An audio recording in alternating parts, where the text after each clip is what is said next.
السلام علیکم، کیسے ہیں آپ سب؟ امید ہے کہ آپ سب ٹھیک ہوں گے اور خوش باش ہوں گے۔ آج ایم اے اردو پارٹ 2 اور اس کی بک ہے جدید ادب، اس کا ایک ٹاپک شیئر کرنے جا رہی ہوں۔ وداؤٹ ٹائم ضائع کیے سٹارٹ کرتے ہیں اس کی ہیڈنگ۔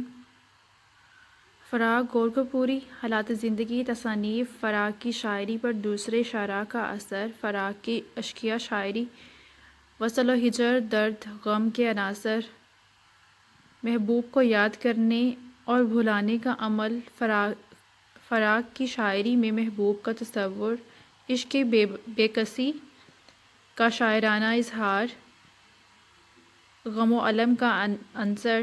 فراغ کی شاعری میں قوت شفا کا عنصر، خالص کیفیت کا عنصر، تشبیہات و استعارات کا استعمال، زبان و بیان۔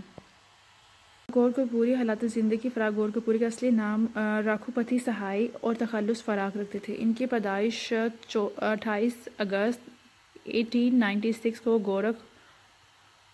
گورکھپور، ہندوستان میں ہوئی۔ ان کے والد کا نام منشی گورکھ پرساد تھا، جو مشہور وکیل تھے۔ وہ شاعری میں بھی مشہور تھے اور ان کا تخلص عبرت تھا۔ فراغ کی تعلیم الہ آباد میں حاصل کی اور اردو فارسی کے علاوہ انگریزی کی بھی تعلیم حاصل کی۔ انگریزی میں ایم اے کرنے کے بعد الہ آباد یونیورسٹی میں انگریزی کے استاد ہو گئے۔ یہیں سے 1959 میں ریٹائر ہوئے اور بالآخر ان کی وفات 3 مارچ 1982 کو ہوئی۔ تصانیف: فراغ گورکھپوری کے کلام کے کئی مجموعے شائع ہوئے جو کہ یہ ہیں: روح کائنات، رمز و کنایہ، غزلستان، شبنمستان، گل نغمہ خاص طور پر قابل ذکر ہیں۔ ان کے تنقیدی مضامین کا مجموعہ اندازِ اردو کی اشقیہ شاعری بہت ہی اہمیت رکھتی ہے۔ شاعری میں فراغ کی غزل اور ان کی ربائی کا انداز سب سے الگ ہے۔ انہوں نے ربائی کی صنف کو ہندوستانی ثقافت کا ترجمان بنا دیا۔ فراغ کی شاعری ہر دوسرے شاعر کا اثر۔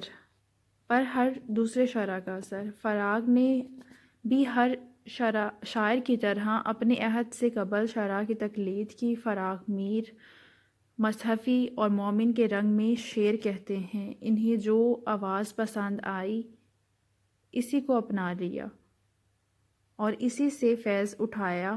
ان کے ابتدائی کلام پر امیر میانائی کا رنگ غالب دکھائی دیتا ہے۔ فراغ نے بہت سے شاعراء کا اثر قبول کیا۔ ناقدین کے فراغ کے کلام پر میر، مصحفی، آتش، مومن اور حسرت موہانی کے اثرات کا تذکرہ کیا گیا ہے۔ بعض ناقدین نے فراغ کو مومن اور حسرت سے زیادہ قریب قرار دیا ہے۔ فراغ خود لکھتے ہیں: میں نے حسرت سے بہت کچھ سیکھا ہے، بہت کچھ پایا ہے، بہت کچھ اثر لیا ہے۔ اب ہم ان کے شعر دیکھتے ہیں۔ ہم سے کیا ہو سکا محبت میں، خیر تم نے تو بے وفائی کی۔ ٹوٹا دل اس طرح کہ خدا یاد آ گیا، اس آئینے کے ٹکڑے سبھی حق نما ہوئے۔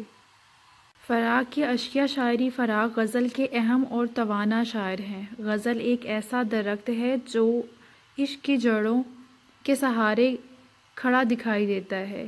عشق و عاشقی کے مضامین غزل کے ہر شاعر نے باندھے ہیں۔ فراغ نے صرف اپنی شاعری ہی میں عشق و عاشقی کے مضامین نہیں باندھے بلکہ انہوں نے اردو کی اشقیہ شاعری کے عنوان سے ایک مستقل کتاب اردو ادب کی جھولی میں ڈال لی۔ ہم کو اپنا بھی اعتبار نہیں، خیر تیرا تو اعتبار کریں۔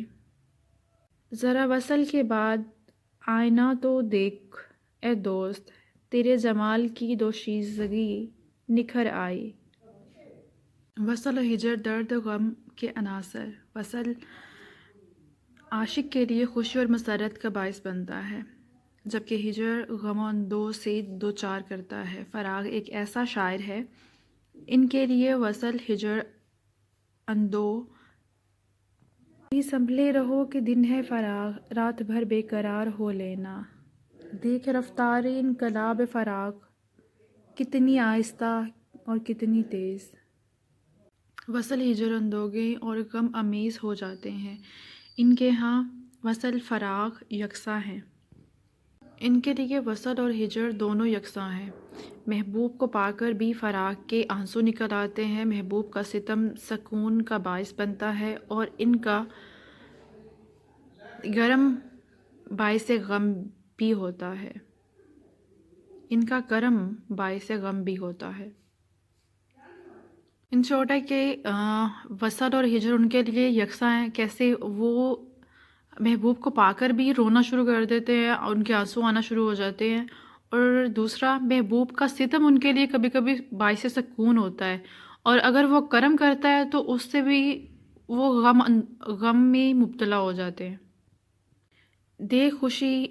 دیکھ فراق خوشی پھر اپنی، اس میں ملا لے غم تھوڑا سا، دل میں کچھ غم بھی ہے، سرور بھی ہے، کوئی نزدیک بھی ہے دور بھی ہے، زندگی کیا ہے اس کو آج اے دوست، سوچ لیں اور اداس ہو جائیں۔ کو یاد کرنے اور بھلانے کا عمل۔ فراق کی شاعری کا مطالعہ کریں تو اجتماع عز الدین کی ایک صورت یہ بھی سامنے آتی ہے کہ وہ محبوب کو جتنی شدت سے یاد کرتے ہیں، اس سے بھلانے میں بھی اتنی ہی شدت کا اظہار کرتے ہیں۔ اب اس سے ریلیٹڈ ان کے شعر دیکھتے ہیں۔ تجھے یاد کرتا ہوں اور سوچتا ہوں، محبت ہے شاید تجھے بھول جانا، محبت اب محبت ہو چلی ہے، تجھے کچھ بھولتا سا جا رہا ہوں۔ فراق کی شاعری میں محبوب کا تصور۔ فراق کی شاعری میں ایک ایسے محبوب کا تصور ابھرتا ہے جس کے دید کا عاشق صبح ازل سے خواں ہے۔ فراق اپنے محبوب کو خوب بنا سنورا اور سجا کر اپنی غزلوں میں نکلنے کی آرزومند نظر آتے ہیں۔ فراق کی شاعری کا محبوب گوشت پوست کا انسان ہے۔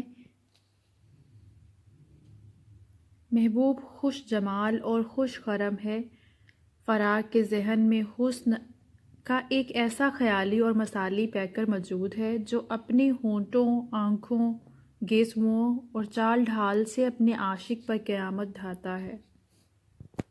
اشعار میرے ترسی ہوئی آنکھوں کے کچھ خواب ہوں، صبح ازل سے تیرے دیدار کے خواں۔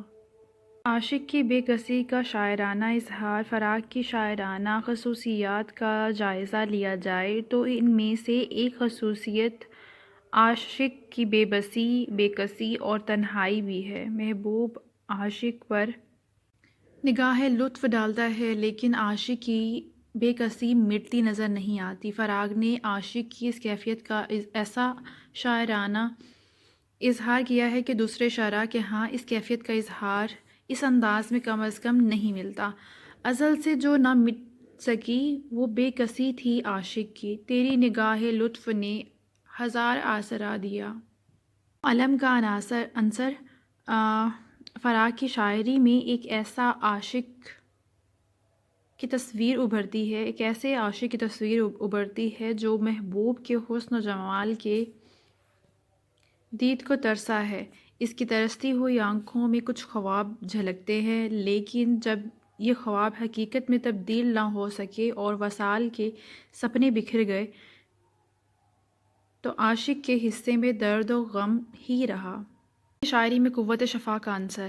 فراق کی ذاتی زندگی تلخیوں سے بھری نظر آتی ہے۔ ان کی ازدواجی زندگی نے انہیں اپنے ہی گھر میں اجنبی بنا دیا۔ ناقدین نے فراق کی شاعری میں حزن و ملال کے ایسے لہجے کا سراغ لگایا ہے جو انسان کی زندگی سے بیزار نہیں کرتا، کہ ان کا لہجہ ایسا تھا جو انہیں زندگی سے بیزار نہیں کرتا بلکہ زندگی کے غم و الم کو برداشت کرنا سکھاتا ہے۔ فراق کی شاعری میں دکھ، تنہائی، ہجر و فراق اور زندگی کے دیگر ان گن تلخیاں موجود ہیں، لیکن انہوں نے زندگی کی ان تلخیوں کو ایسے مدھم اور نرم لہجے میں بیان کیا ہے کہ تلخیوں پر شرینیوں کا گمان ہوتا ہے۔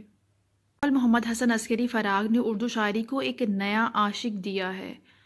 اس نئے عاشق کی بڑی نمایاں خصوصیت یہ ہے کہ اس کے اندر ایک ایسا وقار پایا جاتا ہے جو اردو شاعری میں پہلے نظر نہیں آتا۔ خاص کیفیت کا عنصر فراق کے اشعار خاص کیفیت میں ڈھلے نظر آتے ہیں۔ شمس الرحمن فاروقی جیسے بڑے ناقد بھی فراق کے اس شعری صنف کو تسلیم کرتے ہیں۔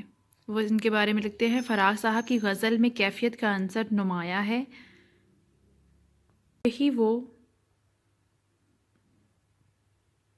یہی وہ چیز ہے جس کی بنا پر فراق صاحب کے بہت سے شعر زبان و بیان کے الفاظ کے اغلاط کے باوجود اس قدر مقبول ہوئے کہ یہی وجہ ہے کہ ان کے اندر یہ جو عنصر پایا جاتا ہے اس کی وجہ سے ان کے شعر میں جو بھی غلطیاں تھیں ان کے باوجود وہ مقبول ہوئے۔ اس سب کے باوجود یہ کیفیت ہی ہے جو فراق صاحب کے شعر کو الفاظ کو اس تنگ آبجو میں غرق ہونے سے کبھی کبھی محفوظ رکھتی ہے۔ ایک دفعہ پھر پڑھ دیتی ہوں اس کو۔ فراق صاحب کی غزل میں کیفیت کا عنصر نمایاں ہے۔ یہی وہ چیز ہے جس کی بنا پر فراق صاحب کے بہت سے شعر زبان و بیان کے الفاظ کے اغلاط کے باوجود اس قدر مقبول ہوئے۔ اس سب کے باوجود یہ کیفیت ہی ہے جو فراق صاحب کے شعروں کے الفاظ کو اس تنگ آبجو میں غرق ہونے سے کبھی کبھی محفوظ رکھتی ہے۔ Thank you for watching. اللہ حافظ۔